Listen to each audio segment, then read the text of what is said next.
Physics के topic का आज का पहला क्वेश्चन देखते हैं। जब कोई प्रकाश किरण सघन माध्यम से विरल माध्यम में प्रवेश करती है तब आपतन कोण का मान, आपतन कोण कैसा होगा, ये जो है कोण इसको बोलते हैं आपतन कोण। आपतन कोण को आई से डोनेट करते हैं। आपतन कोण का मान क्रांतिक कोण के मान से अधिक होने पर प्रकाश किरण उसी माध्यम में परिवर्तित हो जाती है, यानी कि ये परावर्तन हो जा रहा है। इस घटना को बोलते हैं पूर्ण आंतरिक परावर्तन। जब प्रकाश किरण किसी विरल माध्यम से सघन एवं पारदर्शी माध्यम से आपतित होता है तो प्रकाश का परावर्तन होता है, अपवर्तन होगा और पारगमन, तीनों होगा। दो समानांतर समतल दर्पणों के बीच रखी वस्तु के कितने प्रतिबिंब बनेंगे। समानांतर समतल रखा है यानी कि एक दूसरे के बराबर है। आमने सामने प्रतिबिंब का फॉर्मूला होता है 360 बाय थीटा माइनस में 1। तो थीटा का मान क्या है, आमने सामने रखी यानी कि 0 होगा। 360 डिवाइडेड बाय 0 करेंगे तो आंसर आ जाएगा अनंत। निम्न में से कौन कांच के अर्धवृत्ताकार टुकड़े के लिए सही तरह से क्रांतिक कोण सी को प्रदर्शित करता है। तो ये है राइट आंसर, ये पूरा क्रांतिक कोण का मान है सी। स्नेल का नियम संबंधित है प्रकाश के अपवर्तन से। पूर्ण आंतरिक परावर्तन होने के लिए क्या शर्तें आवश्यक है। तो प्रकाश किरण ऑप्टिकल सघन माध्यम से ऑप्टिकल कम सघन माध्यम की ओर गमन करता है। आपतन कोण शून्य नहीं होता है। आपतन कोण क्रांतिक कोण से अधिक होना चाहिए, ये तीनों सही हैं। जब प्रकाश की किरण सघन से विरल माध्यम में गमन करती है तो क्या होगा, ये सघन माध्यम है, ये विरल माध्यम है, बीच में ये अभिलंब है। आपतन कोण सघन से विरल में जाती है तो ये अभिलंब से दूर हट जाती है। तो इसका फर्स्ट का ऑप्शन है, इसकी चाल बढ़ जाती है तथा वह अभिलंब से दूर हट जाती है। हीरे के लिए क्रांतिक कोण है 30 डिग्री। एक वस्तु दो समतल दर्पण के मध्य रखा गया है। यदि दोनों समतल दर्पण के मध्य 45 डिग्री हो तो प्रतिबिंबों की संख्या क्या होगी। तो प्रतिबिंब का फॉर्मूला मैंने बताया 360 डिवाइडेड बाय थीटा माइनस 1 है। यहाँ पर थीटा का मान क्या हो जाएगा 45 रख के इसको कट करेंगे, आंसर आ जाएगा 8 माइनस 1 मतलब कि 7। प्रतिबिंब की संख्या कितनी होगी 7। निम्न में से प्रकाश का कौन सा तरंगदैर्घ्य का प्रकाश संश्लेषण के लिए सर्वाधिक अवशोषण होता है। नीला प्रकाश। निम्न में से किस माध्यम के लिए अपवर्तनांक सर्वाधिक होता है। तो हीरे का। दाढ़ी बनाने का दर्पण होता है अवतल दर्पण। दाढ़ी डॉक्टर जिस चीज़ का प्रयोग करते हैं, जिस लेंस का, तो अवतल दर्पण का प्रयोग करते हैं। प्रकाश का किसी माध्यम में वेग 1.5 × 10⁸ मीटर प्रति सेकंड है तो इस माध्यम का अपवर्तनांक होगा 2। फोकस दूरी f। वायु वाले अवतल दर्पण को जल म्यू बराबर 4/3 में डुबो दिया जाता है तो इसकी फोकस दूरी होगी f। फोकस दूरी जो है वो माध्यम पर निर्भर नहीं करती है, इसलिए वायु में अगर उसका फोकस दूरी f है तो इसका माध्यम अगर बदल भी दिया जाए तो भी फोकस दूरी f ही होगी।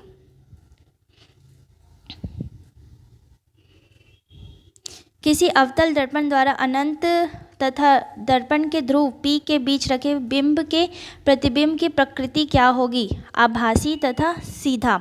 उत्तल दर्पण पर हमेशा प्रतिबिंब बनता है आभासी और सीधा।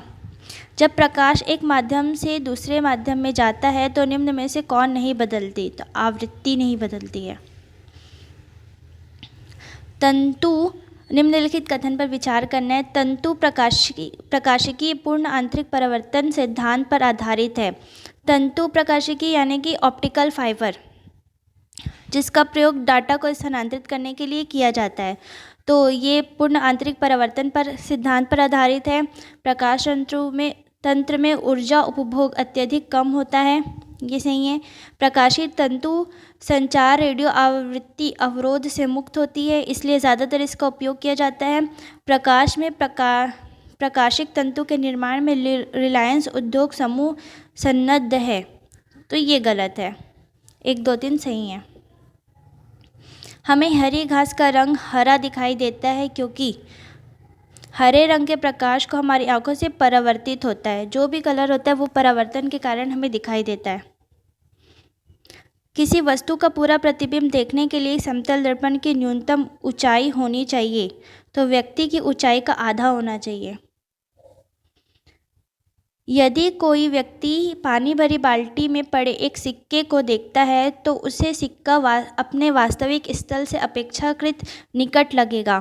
यदि जल के अंदर कोई व्यक्ति जल तल से ऊपर एक सिक्के को देखता है तो सिक्का अपने वास्तविक स्थल से अपेक्षाकृत अधिक ऊंचाई पर लगेगा। ये दोनों सही हैं। जब दो समानांतर समतल दर्पणों के बीच कोई वस्तु रख दी जाए तो प्रतिबिंबों की संख्या ये पढ़ चुके हैं। एक कटा हुआ हीरा जगमगाहट के साथ चमकता है, तो पूर्ण आंतरिक परावर्तन के कारण। मरीजों के पेट के अंदर का परीक्षण करने हेतु डॉक्टरों द्वारा प्रयुक्त एंडोस्कोप निम्नलिखित में से किस सिद्धांत पर आधारित है? तो प्रकाश का सकल आंतरिक परावर्तन सिद्धांत पर। मरीचिका का बनना उदाहरण है कुल आंतरिक परावर्तन का, यानी पूर्ण आंतरिक परावर्तन। मरीचिका क्या है? जैसे रेगिस्तान में हमें धुंधली वस्तु या इमेजिनरी तालाब या पानी दिखाई देता है, उसी को बोलते हैं मरीचिका। तो ये परावर्तन के कारण होता है।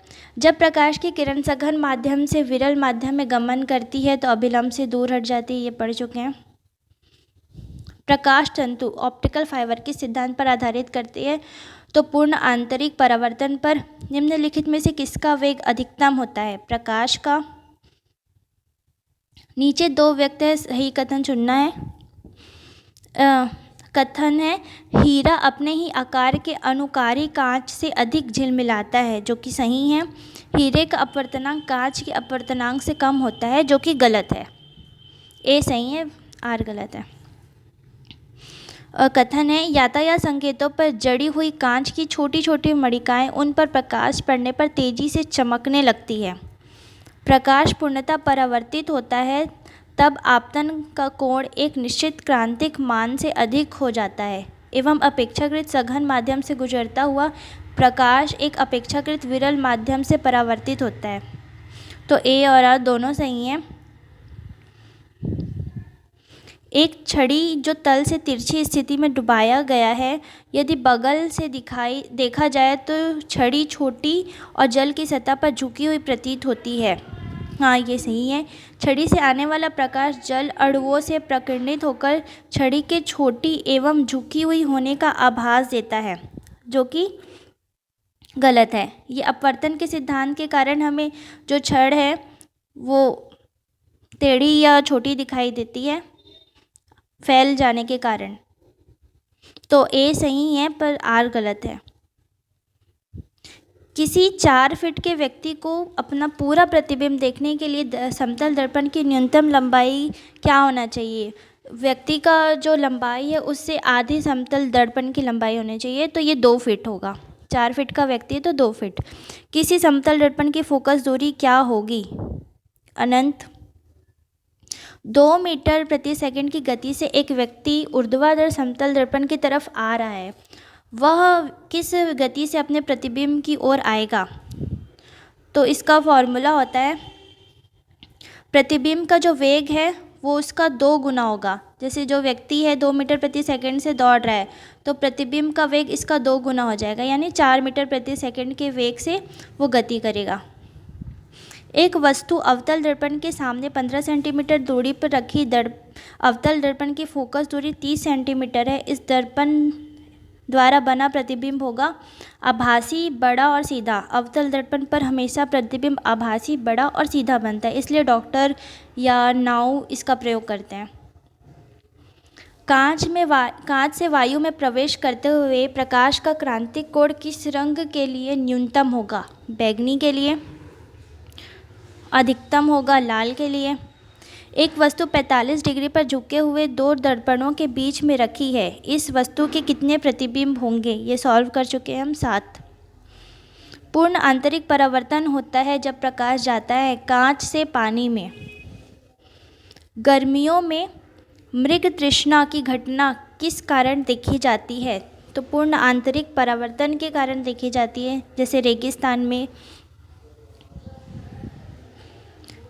जल का परम अपवर्तनांक 1.33 है तो जल में प्रकाश का वेग होगा 2.25 इंटू 10⁸ मीटर पर सेकेंड। पढ़ चुके हैं। दंत चिकित्सक द्वारा दांत को केंद्रित कार परीक्षण हेतु प्रयुक्त दर्पण है अवतल दर्पण। मृग मरीचिका एक घटना है जिसका कारण है पूर्ण आंतरिक परावर्तन। किसी उत्तल दर्पण द्वारा अनंत तथा दर्पण के ध्रुव P के बीच रखे बिंब के प्रतिबिंब की प्रकृति क्या होगी? आभासी तथा सीधा। उत्तल दर्पण में हमेशा आभासी और सीधा प्रतिबिंब बनता है। यदि दो दर्पणों के बीच 90 डिग्री का कोण हो तो प्रतिबिंबों की संख्या क्या होगी? प्रतिबिंब की संख्या 360/θ -1। तो इसकी जगह अगर 90 रख देंगे तो इसका आंसर हो जाएगा 4 - 1 यानी कि 3। दो द्रव A तथा B में प्रकाश की तरंगदैर्घ्य क्रमशः 3600 और 7200 है तो क्रांतिक कोण का मान होगा। इसको इस तरह से सॉल्व करते हैं। तरंगदैर्घ्य को एक बार पोज करके देख लीजिएगा। sin 30 आएगा जिसका मान होता है 1/2।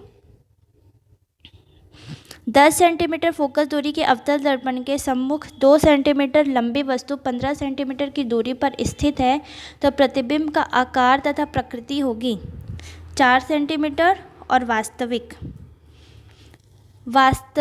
वस्तु के लिए निम्न में से कौन सा दर्पण या लेंस वास्तविक प्रतिबिंब बना सकता है? अवतल दर्पण। एक उत्तल दर्पण की फोकस दूरी है। एक वास्तविक वस्तु दर्पण के ध्रुव से d दूरी पर रखी गई है तो उसका प्रतिबिंब निम्न दूरी पर बनेगा f/2। वाहनों के अग्रदीप हेडलाइट होते हैं अवतल दर्पण के, क्योंकि अवतल दर्पण में फोकस जो है वो दूर में बनता है, दूर तक जाता है, इसलिए जो टॉर्च वगैरह होते हैं वो दूर तक जाने के लिए अवतल दर्पण का प्रयोग करते हैं। जब प्रकाश किरण एक माध्यम से दूसरे माध्यम में जाती है तो इसकी गति और दिशा दोनों में सदैव परिवर्तन होता है। सौर कुकर के लिए कौन सा दर्पण सर्वाधिक उपयुक्त है? अवतल, क्योंकि इसकी फोकस अच्छी होती है। जल में उपस्थित हवा का बुलबुला कार्य करता है अवतल लेंस की भांति। अगर नॉर्मल पानी का बुलबुला है तो वो उत्तल लेंस की भांति कार्य करता है, लेकिन अगर वो जल में उपस्थित है तो ये अवतल लेंस की भांति प्रयास करता है।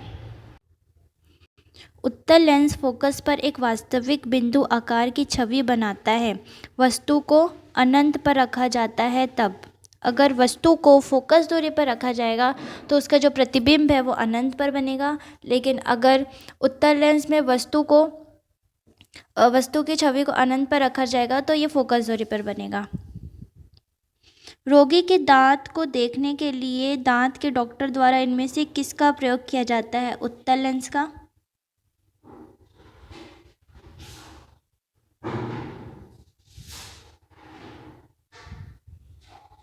लेंस की क्षमता मापी जाती है डायोप्टर से। एक सेकंड, इसका आंसर अवतल होना चाहिए। रोगी के दांत को देखने के लिए उसका जूम के मतलब बड़ा आकार मिलता है और बड़ा आकार हमेशा अवतल लेंस में मिलता है, तो इसका आंसर अवतल होगा। लेंस की क्षमता मापी जाती है डायोप्टर से। समान फोकस दूरी वाले कांच के दो लेंस जिनमें एक उत्तल तथा दूसरा अवतल लेंस है एक दूसरे से सटाकर रखे गए हैं तो इस युग्म का व्यवहार होगा कांच की समतल चादर की भांति।